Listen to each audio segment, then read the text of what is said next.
Cricket అంటే ఒక ఆట కాదు, అదొక భావోద్వేగం. ఆ భావోద్వేగానికి ప్రతీకగా నిలిచిన పేరు Sachin Tendulkar. God of cricket అని ప్రపంచం పిలిచిన వ్యక్తి.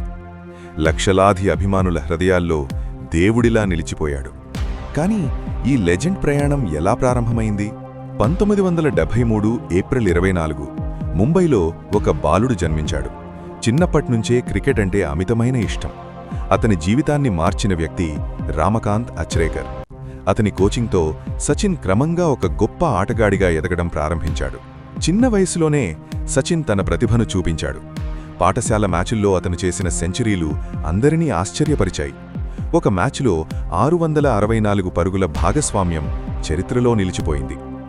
కేవలం 16 ఏళ్ల వయస్సులో సచిన్ భారత జట్టులోకి ఎంపికయ్యాడు.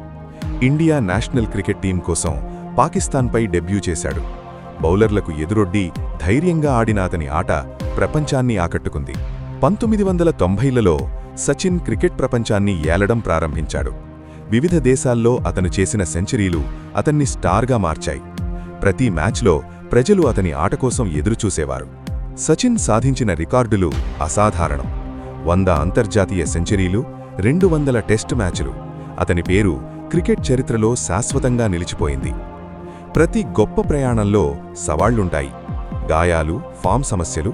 కానీ సచిన్ ఎప్పుడూ వెనక్కి తగ్గలేదు. తన కృషితో మళ్లీ ఫామ్లోకి వచ్చాడు. 2011లో సచిన్ కల నిజమైంది. 2011 క్రికెట్ వరల్డ్ కప్లో భారత జట్టు విజయం సాధించింది. ఆ రోజు సచిన్ కోసం మొత్తం దేశం సంబరాలు చేసింది. 2013లో సచిన్ క్రికెట్కు వీడుకోలు పలికాడు. అతని చివరి మ్యాచ్ వాంఖెడే స్టేడియంలో జరిగింది. అతని భావోద్వేగ ప్రసంగం అందరినీ కంటతడి పెట్టించింది. సచిన్ టెండూల్కర్ ఒక ఆటగాడు మాత్రమే కాదు, ఒక ప్రేరణ. కష్టపడి సాధించిన విజయానికి అతను ఒక ఉదాహరణ.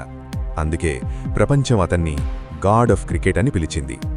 సచిన్ టెండూల్కర్ ఎప్పటికీ అభిమానుల గుండెల్లో జీవిస్తూనే ఉంటాడు. మీకు సచిన్ గారి ఏ ఇన్నింగ్స్ ఎక్కువగా ఇష్టం? కామెంట్స్లో చెప్పండి.